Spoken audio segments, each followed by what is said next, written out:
टाट ओढ़कर और मिट्टी अपने सर पर डालकर इकट्ठे हुए, और इस्राएल की नस्ल के सब परदेशियों से, इस्राएल की नस्ल के लोग सब परदेशियों से अलग हो गए और खड़े होकर अपने गुनाहों और अपने बाप दादा की खताओं का इकरार किया, और उन्होंने अपनी अपनी जगह पर खड़े होकर एक पहर तक खुदावंद अपने खुदा की शरीयत की किताब पढ़ी, और दूसरे पहर में इकरार करके खुदावंद अपने खुदा को सिजदा करते रहे।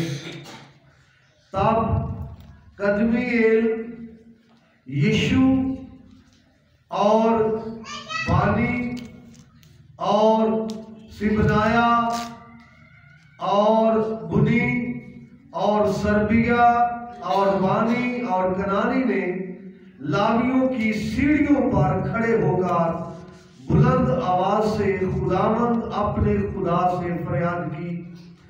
फिर यीशु और कदीएल और बानी और हसबिनाया और सरीबिया और हुदिया और सिबनिया और फतहिया लावियों ने खड़े हो जाओ और कहो, खुदावंद हमारा खुदा अज़ल से अब तक मुबारक है, तेरा नाम मुबारक हो जो सब हम्दो तारीफ से बाला है।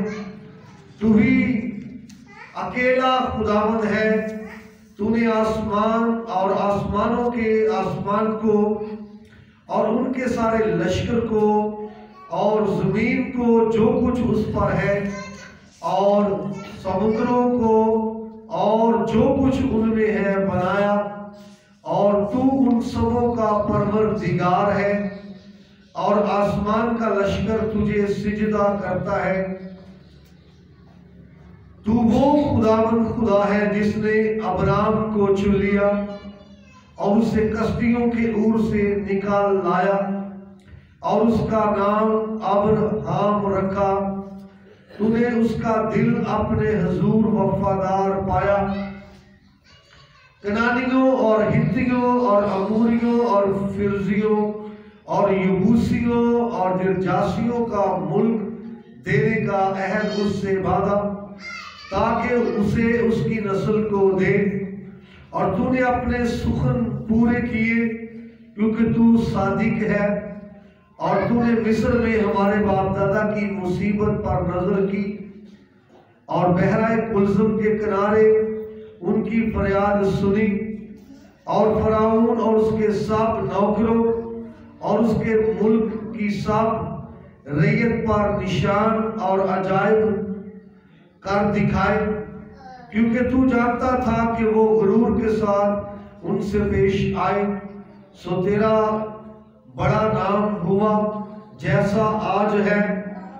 तूने उनके आगे समंदर को दो हिस्से किया, ऐसा कि वो समंदर के बीच सूखी जमीन पर होकर चले।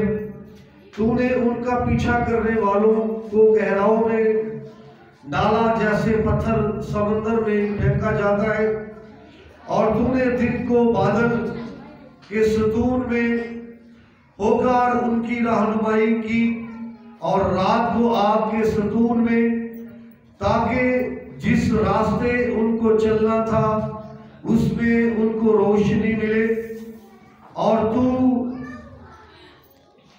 कोहे सीना पर उतर आया और तूने आसमान पर उनके साथ बातें की और रास्त अहकाम और सच्चे कानून और अच्छे आइन और फरमान उनको दिए, और उनको अपने मकदस सबत से वाकिफ किया, और अपने बंदा मूसा की मार्फत उनको अहकाम और आइन और शरीयत दी।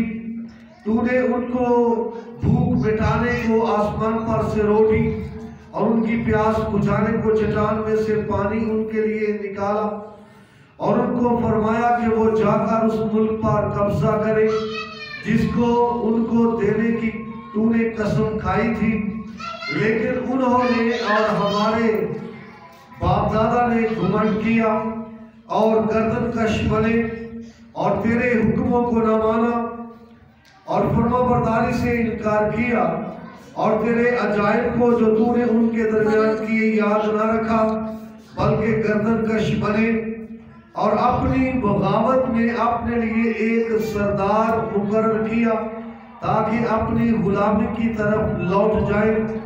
पर तू वो खुदा है जो रहीम व करीम, माफ करने को तैयार, कहर करने में धीमा, शफकत में गनी है। सो तूने उनको तर्क ना किया, पर जब उन्होंने अपने लिए डाला हुआ बछड़ा बनाकर कहा ये तेरा खुदा है जो तुझे मुल्क मिस्र से निकाल लाया, और यूं गुस्सा दिलाने के लिए बड़े बड़े काम किए, तो भी तूने अपनी गुनाह रहमतों से उनको बियाबान में छोड़ न दिया। दिन को बादल का सतून उनके ऊपर से दूर ना हुआ ताकि रास्ते में उनकी रहनुमाई करे, और न रात को आग का सतून दूर हुआ ताकि वो उनको रोशनी और वो रास्ता दिखाए जिससे उनको चलना था। तूने अपनी नेक रूह भी उनकी तरबियत के लिए बख्शी और मन को उनके मुंह से ना रोका और उनको प्यास बुझाने को पानी दिया। 40 बरस तक तू बियाबान में उनकी परवरिश करता रहा, वो किसी चीज के मुताज ना हुए, ना तो उनके कपड़े पुराने हुए और ना उनके पांव सूजे। इसके सिवा तूने उनको ममलकतें और उम्मतें बख्शी जिनको तूने उनके हिस्सों के मुताबिक उनको बांट दिया। खुदा उनके पाकलाम के सबसे आज हमें बड़ी बरकत मिले, आमीन। इस पैसेज के अंदर जो भी हमने तलावत किया है, बड़ी बातें हैं सीखने वाली। याद करो, इस पैसेज के अंदर इससे पेशतर के हम आगे बढ़े, लोगों ने, बनी इस्राएल के लोगों ने दीगर लोगों से अपने आप को अलग किया है। पहली बात, दुनियादार लोगों से, गैर लोगों से अपने आप को क्या किया है। तो पहला पॉइंट सीखने वाला यह है कि हमें अपने आप को शरीरों से या दुनियादार लोगों से खुदा के लिए अलग करना है। खुदा के हजूर में ठहरने के लिए, खुदा के हजूर में बैठने के लिए, बातें करने के लिए अपने आप को क्या करना है, शरीरों से, दुनियादार लोगों से अलग करना है। ये पहली बात है सीखने वाली। दूसरी बात जो सीखने वाली वो ये है कि वो यहां पर इकरार कर रहे हैं। क्या कर रहे हैं?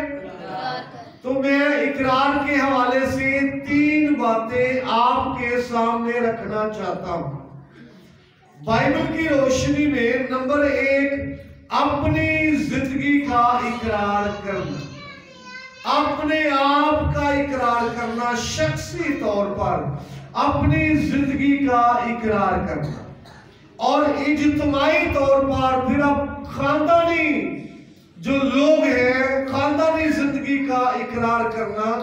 और मैं यहां पर आपको बताना चाहता हूं, इस लिहाज से 3 इकरार जो है वो आपके सामने आ सकते हैं।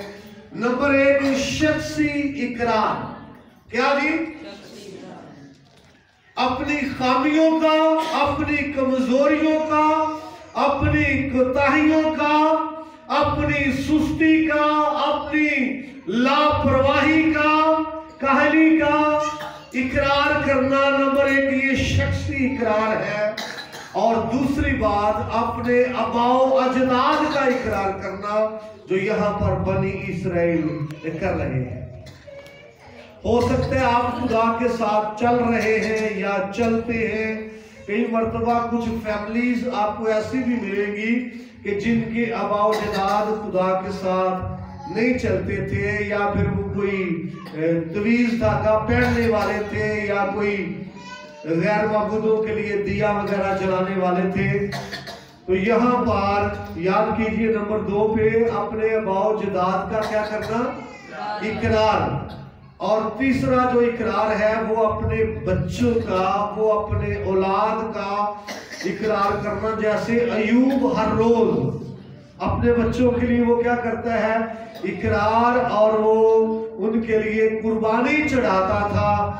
सोख्तनी कुर्बानी के शायद मेरे बच्चों ने कुछ खता की हो। तो यहाँ पर इकरार की हमें 3 जो है वो टाइप्स नजर आती है। 3 किस्म का इकरार है। नंबर 1 शख्सी इकरार है, नंबर 2 आबाओ अजदाद का इकरार है, और नंबर 3 औलाद का, बच्चों का इकरार है। और मैं आपको बताना चाहता हूं, खुदा तो माफ करने के लिए तैयार होता है, बशर्ते कि कोई क्या करे, इकरार करे। खुदा तो माफ करने के लिए क्या होता है, तैयार होता है, बशर्ते कि कोई क्या करे। तो यहाँ पर ये जो लोग हैं, इस्राएल के लोग, पहली बात इन्होंने दीगर लोगों से अपने आप को क्या किया है, अलग किया है, और रोजा रखा है और टाट ओढ़ा है। और वो क्या कर रहे हैं, यहाँ पर बड़ा मुझे अच्छा लगा, एक पैर, जी कितना पैर होता है, कितना होता है जी, बुलंद आवाज से बोले, आवाज सब तक जाए। 3 घंटे का, आ रही आवाज सब तक, 3 घंटे का एक पैर होता है। तो एक पैर उन्होंने क्या पढ़ा है, खुदा का कलाम। हाँ जी, कितनी देर पढ़ा है, 3 घंटे। हुण इस रोशनी च अपनी बाइबल रीडिंग चेक करो भी मेरी बाइबल रीडिंग कितनी है, मैं कितनी बाइबल पढ़ता हूं। उन्होंने एक पहर खुदा के कलाम को पढ़ा है, यही है। और फिर दूसरे पहर वो क्या कर रहे हैं, इकरार।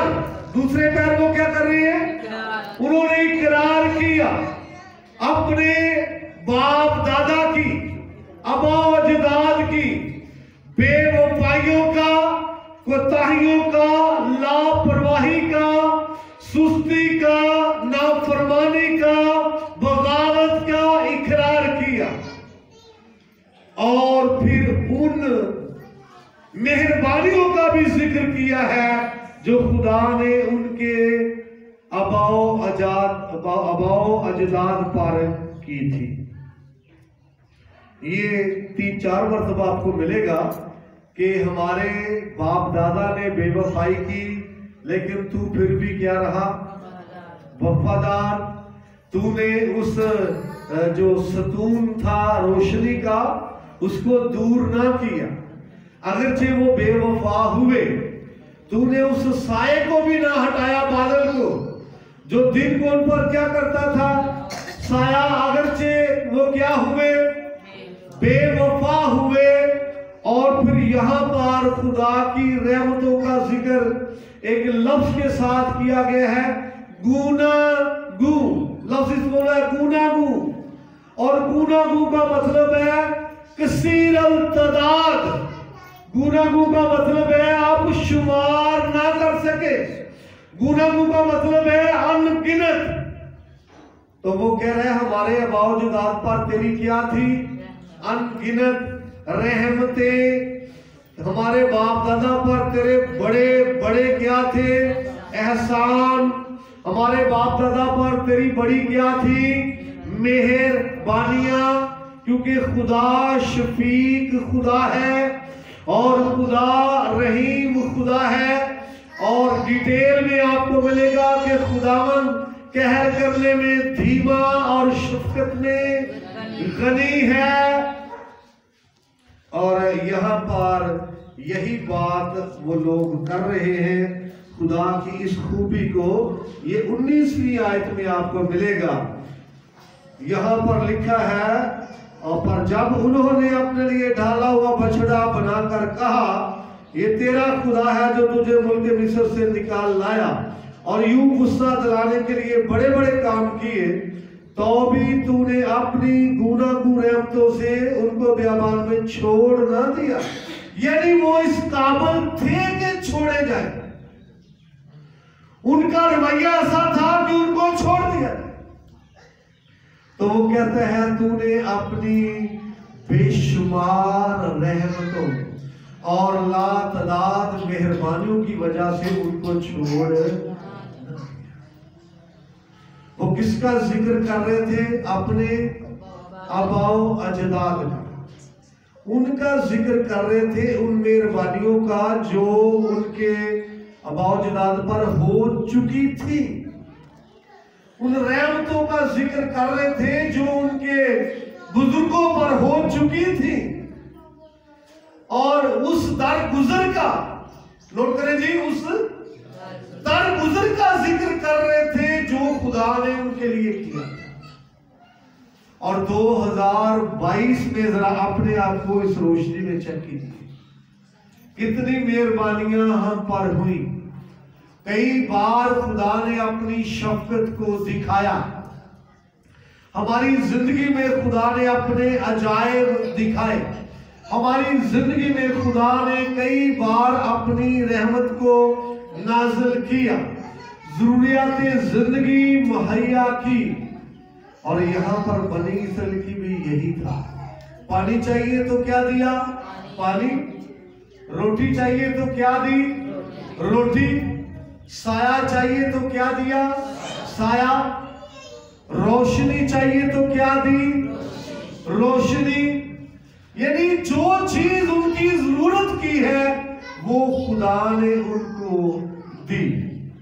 और इस कलाम की रोशनी में अपने आप को चेक कीजिए, क्योंकि बनी इसराइल यहाँ पर अपने आबाओ अजदाद की उन सारी बातों का जिक्र कर रहे हैं जो वो रिसीव कर चुके थे, सारी मेहरबानियों का जो उन पर हो चुकी थी, सारी रहमतों का जो उन पर हो चुकी थी।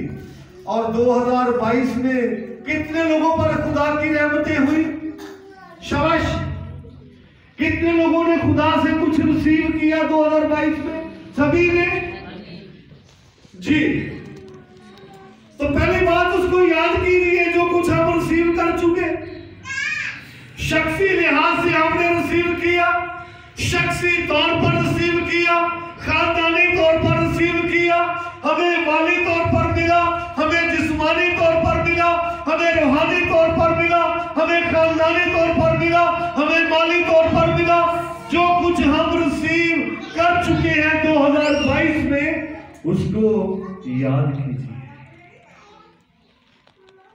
जी, याद कीजिए और अपने ज़हन में उनका शुमार कीजिए, अपने ज़हन में उनकी लिस्ट बनाइए और फिर खुदा की शुक्रगुजारी कीजिए। इसके साथ साथ फिर ये भी याद कीजिए, खुदा शफीक रहा, खुदा मेहरबान रहा, खुदा देता रहा, लेकिन हमारा किरदार कैसा रहा 2022? हमारा करैक्टर कैसा रहा? लोग तो ऐसा करते थे, दिन को वो पाते हैं, रात को भूल जाते हैं, फिर सुबह को कुछ ना कुछ पाते हैं, रात को भूल जाते हैं। और ये अच्छी बात नहीं, अच्छी बात नहीं। 2022 में हो सकता है हमने बरकत पर बरकत पाई। क्या पाई हो? बरकत पर बरकत। अगर बरकत पर बरकत पाई है तो फिर सजदों पर सजदा भी बनता है। अगर बरकत पर बरकत पाई है तो फिर दुआ पर दुआ भी चाहिए। लेकिन दुआ का फुकदान, सजदों का फुकदान, झुकने का फुकदान, प्रस्तुश का फुकदान, खुदा के हजूर में शुक्रगुजारी का फुकदान, तो फिर किस लिस्ट में जा रहे हैं हम? शाबाश, किस लिस्ट में जा रहे हैं? बिल्कुल उसी लिस्ट में जा रहे हैं जिस लिस्ट में बनी इसराइल जा रहे थे। उसी लिस्ट में जा रहे हैं जिन लोगों का ये लोग अपने आबाओ अजदाद का वो क्या कर रहे हैं? इकरार कर रहे हैं। उन्हीं की लिस्ट में जा रहे हैं।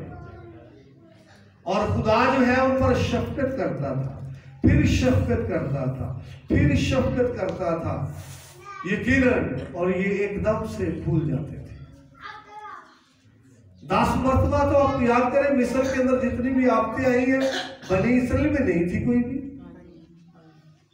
जशन का इलाका महफूज था, तो उनको ये याद रखना चाहिए था कि हमारा इलाका, हमारा एरिया, हमारा घर महफूज रहा। फराउन के वहां आफतें थी, हम महफूज रहे, और उनको याद रखना चाहिए था। आगे फिर देखें, वो सफर करते हैं और खुदा ने उनके लिए समुद्र को भी चीरा, फिर वो भूल गए। याद है, अगर आप बाइबल को पढ़ रहे हैं तो 14वें चैप्टर में समुद्र को वो चीरता है। कौन से चैप्टर में? खरूज 14वें बाब में वो समुद्र को चीरता है। फिर 15वें बाब में वो नाच रहे हैं, प्रेज द लॉर्ड, जय यीशु, हालेलुया, शुक्रगुजारी, खुदा जलाल के साथ फतहमंद हुआ, वो साहिब जंग है, वो मेरा गीत और वो मेरा। 16वें बाब से तक जाते या 15वें के आखिर में आप देखते हैं, हाँ जी, वो मारा में वो पहुंचे हैं, पानी कड़वा पी नहीं सके। तो वो याद नहीं रखते खुदा की मेहरबानियों को जी। खुदा अगर उन पर 10 मरतबा मेहरबान हुआ, हाँ जी, तो 11वीं बारी अगर खुदा थोड़ा उनको वेट करवा रहे हैं तो शुक्रगुजारी नहीं है, क्या है उनके होठों पर? बुड़बुड़ाहट। और यहां पर बनी इसराइल ने रोजा रखा है और टाट ओढ़ा है, और एक पहर तक वो क्या कर रहे हैं? शाबाश, हाँ जी, एक पहर तक वो खुदा के कलाम को पढ़ रहे हैं, और दूसरे पहर में वो क्या कर रहे हैं? अकरार भी जगह लिखा है, खुदावंद अपने खुदा को सिजदा करते रहे। नोट करें जी, सिजदा करते रहे।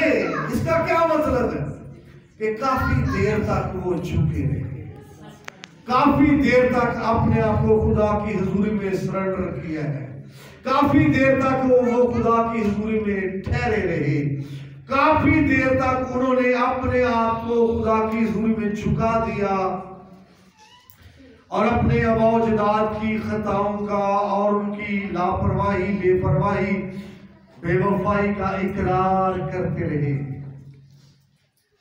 कैसा है ये स्टाइल? रोजा रखा है और क्या किया है? इकरार किया है, और क्या पढ़ा है? तो चेक कीजिए कलाम के इस हिस्से में अपनी जिंदगी को। 2023 का स्टार्ट किस तरह से आपका है? 2023 का आगाज किस तरह से है? दुआओं के साथ है, रोजों के साथ है, इकरार के साथ है, झुकने के साथ है, खुदा की हुजूरी में झुककर है? हमें गौर करने की जरूरत है। और 21वीं आयत बड़ी फेमस आयत है जिस पर बड़ी गुफ्तगू हो सकती है। जरा गौर कीजिए 21वीं आयत पर लिखा है, 40 बरस तक तू बियाबान में उनकी परवरिश करता रहा, वो किसी चीज के मोहताज। किसी की परवरिश करना 1 महीना जी, यही काबिल तहसीन बात है। अगर कोई आपकी करे तो आप उसका शुक्रिया अदा करें। 1 महीना कोई आपको संभाले, आप उसको क्या करेंगे? याद करेंगे। कभी कभी कोई किसी का 1 दिन ही नहीं भूलता, क्या ख्याल है? आप याद करेंगे। लेकिन जिसने 40 साल उनकी परवरिश की, लॉन्ग टाइम परवरिश कौन कर सकता है? याद करो, बशर नहीं कर सकता। चंद माह कर सकता है, चंद साल कर सकता है। हम बच्चों की करते हैं चंद साल, उसके बाद वो दौड़ते भाजते नसते हुए अपने पैरों में, क्या ख्याल है? या फिर जवान जो है बुजुर्गों की करते हैं जब वो बूढ़े हो जाएंगे। लेकिन लॉन्ग टाइम कौन कर सकता है? 40 साल तक उसने उनकी परवरिश की। ऐसा ही है। इसकी तरफ मैं आपको ज्यादा नहीं जाना चाहता, परवरिश के अंदर क्या कुछ है, ये बड़ी लंबी बातें हैं, लेकिन कितनी देर तक की है? 40 साल तक। और वो आगे भी पढ़े, और वो किसी चीज के मुताज ना हुए। हो सकता है इंसान आपकी परवरिश करे और आप किसी ना किसी चीज के क्या हो जाए? मुताज। कोई चीज आप चाहते हैं, आपकी डिमांड है, लेकिन आपको ना मिले। लेकिन जब खुदा किसी की परवरिश करता है तो यकीनन वो किसी चीज का मुताज नहीं होता। यहां पर लिखा है खुदा ने 40 साल तक उनकी क्या की? परवरिश की, और वो किसी चीज के जी मुताज ना हो। मुताजी कब खत्म होती है? मुताजी कब नहीं होती? जब खुदा परवरिश करता है। तो यहाँ पर ये लोग अपने बाप दादा के लिए यही बात वो कर रहे हैं, और लिखा है ना तो उनके कपड़े जी पुराने हुए। पुराने हुए, नोट करें जरा, कौन कर रहा था परवरिश उनकी? और ना उनके पांव सूजे। क्यों? उनकी परवरिश कौन कर रहा था? खुदा। और ये वो सारी रहमतें हैं जो उनके मौजूदात पर। इसलिए इस कलाम की रोशनी में हमें अपने आप को चेक करना है, हम पर खुदा की कितनी रहमतें हैं, कितनी मेहरबानियां हैं, कितने एहसानात हैं 2022 के या 21 के या 20 के। शख्सी तौर पर कितने हैं, खानदानी तौर पर कितने हैं। हमें खुदा की शुक्रगुजारी करने की जरूरत है और खुदा की हजूरी में झुक जाने की जरूरत है। अगर लापरवाही है, बेपरवाही है, इकरार करने की जरूरत है, माफी मांगने की जरूरत है, और खुदा की हजूरी में सजदा रेज़ होने की जरूरत है। कलाम के वसीले से खुदा हम सबको बड़ी बरकत